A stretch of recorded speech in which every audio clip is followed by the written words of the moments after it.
अस्सलाम वालेकुम, मैं हूं फयाज महमूद और आप देख रहे हैं फयाज महमूद यूट्यूब चैनल। और बात करेंगे जी सीमा हैदर केस की, जिसमें सीमा हैदर पाकिस्तान से भारत गई और साथ ही साथ अपने मासूम बच्चों को भी वरगला कर साथ ले गई। और उसके बाद से बच्चे वहां पर मौजूद हैं और पाकिस्तान से उसके जो शौहर हैं, जो साबिक शौहर हैं गुलाम हैदर, वो मुसलसल कोशिश कर रहे हैं कि उनके बच्चों को किसी भी तरीके से वापस लाया जाए। तो लेकिन इस वक्त इस केस की क्या अपडेट है और यह केस कहां पर पहुंचा है, और आखिर ऐसी क्या रुकावट है कि वो बच्चे जो कानूनी तौर पर अब सीमा के साथ नहीं रह सकते, वो कैसे भारत में गैर कानूनी तौर पर मुकीम है। इस पर बात करेंगे। मेरे साथ मौजूद हैं शाहिद हुसैन साहब।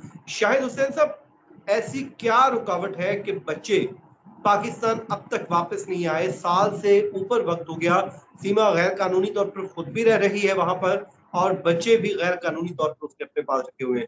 तो क्या भारत के कानून अलाउ करते हैं? अभी आपका बेहद शुक्रिया कि इस मौजू पे एक बार फिर आप बात कर रहे हैं। देखिए, जो सिचुएशन है, जो हालात वाक़यात पीछे 70 साल से चलते आ रहे हैं, इस केस में ज़्यादा करीब जाने के बावजूद हमें भी ये पता चलता है कि पाकिस्तान या पाकिस्तानियों को या पाकिस्तान के नाम से जुड़ी कोई रत्ते बराबर भी कोई चीज़ हो, तो इंडिया में वो बर्दाश्त नहीं की जा सकती, नहीं की जाती।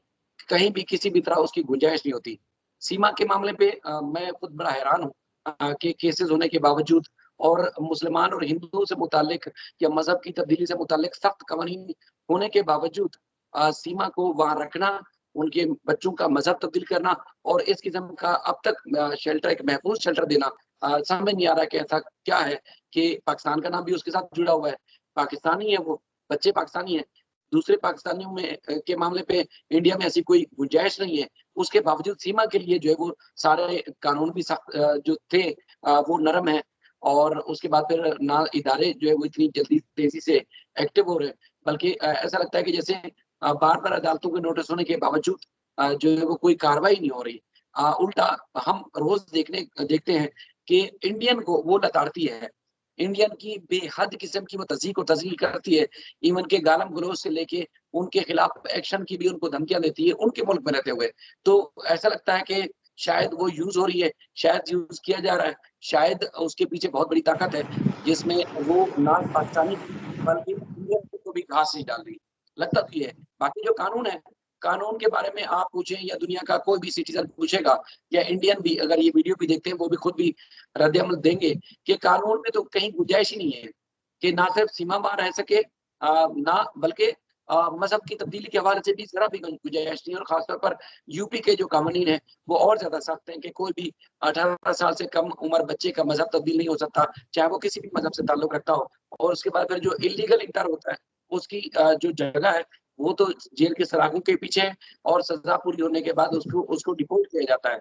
लेकिन यहाँ कुछ और ही चल रहा है, जो समय से बारात आ रहा है। उनके वकील जो कि गुलाम हैदर के वकील हैं मोहम्मद मलिक, और उन्होंने केसेस किए, मुतअद्दिद केसेस किए और ऐसा लगता है कि शायद उन केसेस के बावजूद जो है पुलिस या जितने भी उनके गवर्नमेंट के इदारे हैं, उनके भी कान पे जूं जूं नहीं रेंग रही। उल्टा वो वकील आपने तारीख में पहली बार देखा हो कि मुखालिफ वकील को भी सिग्मा क्या तज़ीक की जा रही है, तज़लील भी की जा रही है और उनको भी सबक सिखाने की धमकियाँ दी जा रही हैं सीमा की तरफ से और उसके साथियों की तरफ से। लेकिन ये है कि उनके जो केसेस हैं, उस पे कार्रवाई नहीं हो रही। मिसाल के तौर पर सोशल मीडिया प्लेटफ़ॉर्म्स का इस्तेमाल करना इंडिया में किसी मुल्ज़िम की तरफ से, और वो जो ख़ास तौर पर पाकिस्तान से वहाँ इंटर हुआ हो, जो इल्लीगल इंटर हुआ हो, उसको मुकम्मल तौर पर पाबंदी है, वो किसी भी तौर पर इस्तेमाल नहीं कर सकता। चाहे उसका अपना कोई सोशल मीडिया प्लेटफ़ॉर्म हो या किसी और का हो। लेकिन ना सिर्फ सीमा धड़ल्ले से वो इस्तेमाल कर रही है अदालती अहकामात के बावजूद, बल्कि उसी वकील की तज़दीक कर रही है जो कि गुलाम हैदर के केस लड़ रहे हैं, बल्कि वो चाहते हैं कि गुलाम हैदर के बच्चे उनको वापस मिल जाए। तो बड़ी अजीब-गरीब सी सूरत-ए-हाल है। अच्छा शाहिद भाई, मुझे एक चीज बताइए, क्या इंडियन लोगों ने सीमा को एक्सेप्ट कर लिया है? अभी नहीं, किसी सूरत भी नहीं। मैं आपसे अगर एक दावे से कहूँ तो 99% लोग ऐसे हैं जो सीमा को कबूल नहीं कर रहे, उन्होंने कबूल नहीं किया सीमा को। और जो पहले पाकिस्तान के बारे में या पाकिस्तानियों के बारे में, उस पाकिस्तान को दुश्मन देश और पाकिस्तानियों के खिलाफ वो शायद नेगेटिव समझते हों, लेकिन इस केस से जब लोग जुड़े हैं, तो कई ऐसे लोग हैं जिनका तासुर पाकिस्तान के बारे में काफी तब्दील हुआ है। और सीमा के बारे में खास तौर पर वो चाहते हैं कि ना सिर्फ ये जेल की सलाखों के पीछे होने चाहिए, बल्कि बच्चे फौरी तौर पर गुलाम हैदर के साथ जो है दिए जाने चाहिए, गुलाम हैदर को फौरी तौर पर मिलने चाहिए। अब आप पूछेंगे क्यों?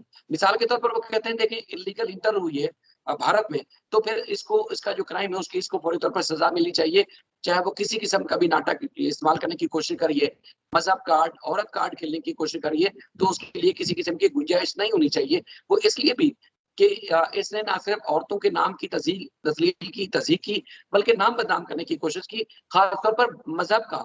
और औरत कार्ड खेलकर जो उसने तमाशा लगाया, उस पर लोग उसको कबूल नहीं कर रहे, और उसके साथ-साथ फिर 4 बच्चे वो किसी और के, तो फिर वो बच्चे पैदा करने वाली औरत जिसके 4 बच्चे किसी और मर्द से हों, वो कैसे जो है किसी और की बीवी होने का या उससे मोहब्बत करने का दावा कर सकती है? इस पर लोग उसको कबूल नहीं कर रहे हैं। और जिस तरह गुलाम हैदर एहतिजाज कर रहा है, उससे कहीं ज़्यादा इंडियन अपने सोशल मीडिया प्लेटफ़ॉर्म के ऊपर जो तरीक़ाकार है, उससे और उसके बाद फिज़िकल भी जाके वो प्रोटेस्ट करते हैं, हुकूमत को बाहर कराने की कोशिश करेंगे, इसको हर सूरत जो है जेल के सलाखों के पीछे डालें और गुलाम हैदर को उनके बच्चे वापस दिलाएँ। हम हैरान होते हैं, आप भी हैरान हो रहे होंगे कि इतनी बड़ी तादाद में लोग जो है वो प्रोटेस्ट कर रहे हैं, उसके बावजूद सीमा कैसे वहाँ पर है और वहाँ इंडियन का मज़ाक किस तरह उड़ा रही है, उनके मज़हब का किस तरह मज़ाक उड़ा रही है। हम भी परेशान हैं और वो इंडियन भी परेशान हैं, जो गुलाम हैदर के साथ खड़े हुए हैं। कि कौन-सी ऐसी बड़ी ताकत है, जो कानून को बाला-ताक रखते हुए, जो संविधान को बाला-ताक रखते हुए, जो मज़हब और रीति-रिवाज को बाला-ताक रखते हुए, अदालती अहकामात को पसपर्दा डालते हुए, वो कैसे सीमा को जो है वो इस तरह का प्रोटोकॉल दिया जा सकता है, लोग बड़े हैरान हैं। लेकिन ये है कि केसेज़ काफ़ी मज़बूत हो चुके हैं। अदालत ने सोशल मीडिया प्लेटफ़ॉर्म पर उसकी अपीयरेंस रोक दी है, पाबंदी लगा दी है, और उसके बाद फिर इंडियन का जो लोग मज़ाक उड़ा रहे थे, उनको उनको धमकियाँ दे रहे थे। एक और एफआईआर दर्ज हो चुकी है। आने वाले दिनों में करीब लगता है कि मामला काफ़ी क्लोज़ हो जाए कि गुलाम हैदर को बच्चे उसके वापस मिल जाए, कि अदालत ने उसकी सोशल मीडिया पर जो अपीयरेंस थी वो बार-बार आती थी, उस पर पाबंदी लगा दी है। उसके बावजूद वो सोशल मीडिया पर नज़र आ रही है, ना सिर्फ नज़र आ रही है बल्कि पाकिस्तानियों का, इंडियन का और गुलाम हैदर के वकील का जो है मुसलसल मज़ाक उड़ा रही है। और ऐसा लग रहा है कि वहाँ के कानून को खुला चैलेंज दे रही है, और खुला चैलेंज के बावजूद पता नहीं इंडियन इदारे क्यों उसको बर्दाश्त कर रहे हैं, समय से बाला-तर है। बाकी ये है कि गुलाम हैदर का वीज़ा जो है जारी होने वाला है, उम्मीद है, क्योंकि अप्लाई किया था और इम्कान है कि बहुत जल्द उसको उसका वीज़ा मिलेगा। तो अगर बच्चे उसको मिले, शायद उसमें ताख़ीर हो जाए, लेकिन ये कि कम से कम बच्चों को सामने देख लेगा, बच्चों से मुलाकात कर लेगा, बात कर लेगा, और फिर ये तसल्ली हो जाएगी कि आने वाले दिनों में उसके बच्चे उसको वापस मिल जाएँ। बाकी ये है कि सबकी ख़्वाहिश ये है कि गुलाम हैदर को उसके बच्चे फ़ौरन मिलें और सीमा को जेल की कब तक इम्कान है कि उसे वीज़ा मिल सकता है? वीज़े के लिए आपको खुद मालूम है कि वीज़ा इंडियन गवर्नमेंट ने जारी करना है, उनकी हाई कमीशन ने जारी करना है, कोर्ट के ऑर्डर, और उसके बाद फिर वहाँ का जो इन्विटेशन था उसको अटैच किया साथ के कोर्ट ने उसको बुलाया है, वो खुद अपनी मर्ज़ी से नहीं जाना चाहता, कोर्ट ने स्टेटमेंट के लिए बुलाया था। तो अब 90 डेज़ का जो है वो टाइम है, 90 डेज़ के अंदर-अंदर जवाब देना है कि वीज़ा की एप्लीकेशन एक्सेप्ट होती है या रिजेक्ट होती है, उसके बाद फिर देखना पड़ेगा। यानी कि टाइम ज़्यादा लग सकता है, लेकिन ये है कि उनके केसेज़ जो है आपको पता है कि अदालतों में चल रहे हैं, तो उसमें उनके वकील उस केस की, उनके केसेज़ की पैरवी कर रहे हैं। ठीक हो गया।